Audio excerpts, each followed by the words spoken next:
සුබ දවසක් වේවා ඔයාට. ලෝසරණල් ලෝවට තොරතුරු තුළින් අද අපි කතා කරන්නේ ඉන්දියාව සහ පාකිස්තානය අතර ඇති වෙලා තියෙන මතභේදකාරී යුද්ධමය තත්ත්වය පිළිබඳවයි.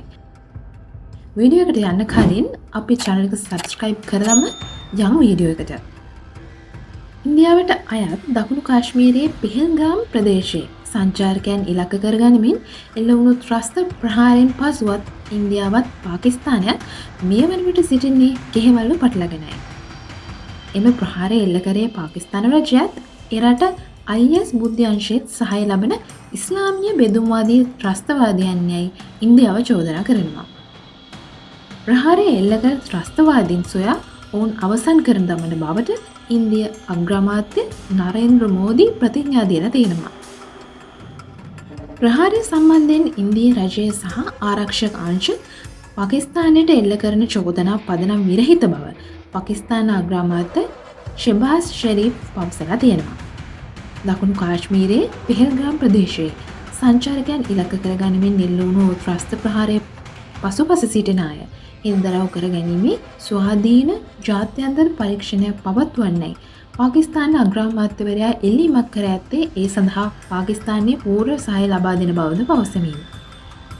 එක්සත් ජාතීන්ගේ සංවිධානය ඉන්දියාවෙන් මෙන්ම පාකිස්තානයෙන්ද ඉල්ලා ඇත්තේ හටගත් අර්බුදය හැකි ඉක්මනින් සාමකාමීව විසඳන්න කටයුතු කරන ලෙසයි. පෙහෙල්ගාම් ප්‍රදේශයේ සිදුවුණු ත්‍රස්ත ප්‍රහාරයෙන් 26 දෙනෙකුට ජීවිතය පක්ෂයට පත් වුණු අතර ඔවුන් සියලු දෙනා සංචාරකයන්. තුවාල ලැබූ ගන්න 17ක්.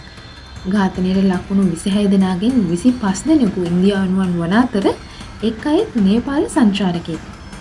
ප්‍රහාරයෙන් පසු ඉන්දු පාකිස්තාන දේශ සීමාව වසා දැමුණු අතර ඉන්දියාවේ සිටින පාකිස්තානුවන්ට පැය 48ක් ඇතුළත පිට වී යන්නයි නියෝග කෙරුණා.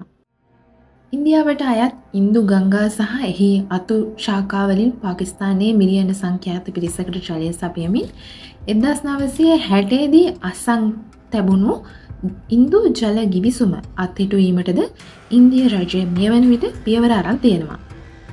ඉන්දු ගංගාවල ජලය පාකිස්තානයේ වෙත ගලායම නැවැත්වීමට ඉන්දියාව උත්සාහ ගන්නේ නම් එය යුද්ධමය ක්‍රියාවක් ලෙස සැලකන බවට පාකිස්තානය දිගින් දිගටම අනතුරු අඟවන බවයි වාර්තා වෙන්නේ.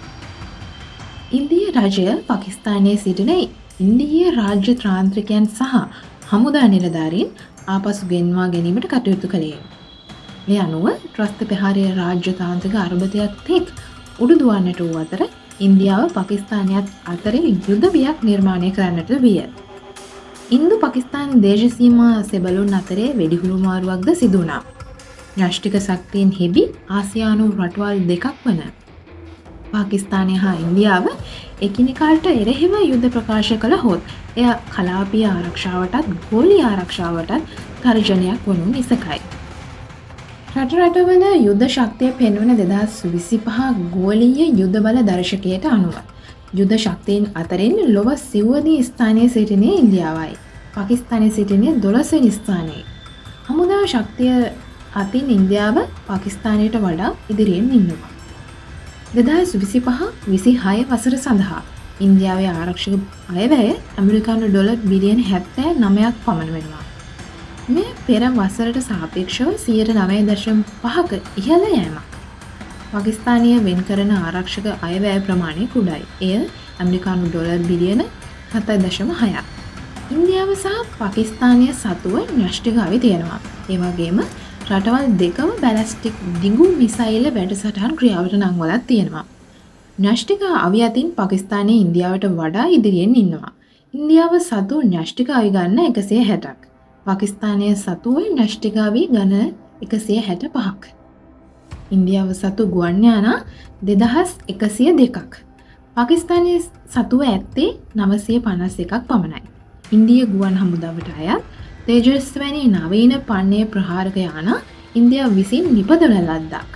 ප්‍රමාණයෙන් කුඩා වුවත් පාකිස්තාන ගුවන් හමුදාව සතුව ජෙට් 17ක්, ථන්ඩර් සහ F-16 වර්ගයේ ප්‍රහාරක යානා අයත් වෙනවා. ඉන්දියාවත් පාකිස්තානයත් අතර යුද්ධයක් ඇවිලී ගියහොත් වැඩි වාසිය ඇත්තේ ඉන්දියාවට බව නම් පැහැදිලියි. පාකිස්තානයේ සහායට චීනය ඉදිරිපත් වුවත් ඉන්දියාවේ සහායට ඇමරිකාව ඉදිරිපත් වුවහොත් මහා පරිමාණ යුද්ධයකට ඇමරිකාව හෝ චීනය ඍජුව පාකිස්තානයටත් ඉන්දියාවටත් සහාය නොදක්වනු ඇති. කෙසේ වුණත් මේ දුරදිග නොගොස් සාමකාමී විසඳෙන තරමට අපි හැමෝටම හොඳයි. නැත්නම් අහිතකර ප්‍රතිඵල හැමෝටම අත්විඳින්න වෙනවා.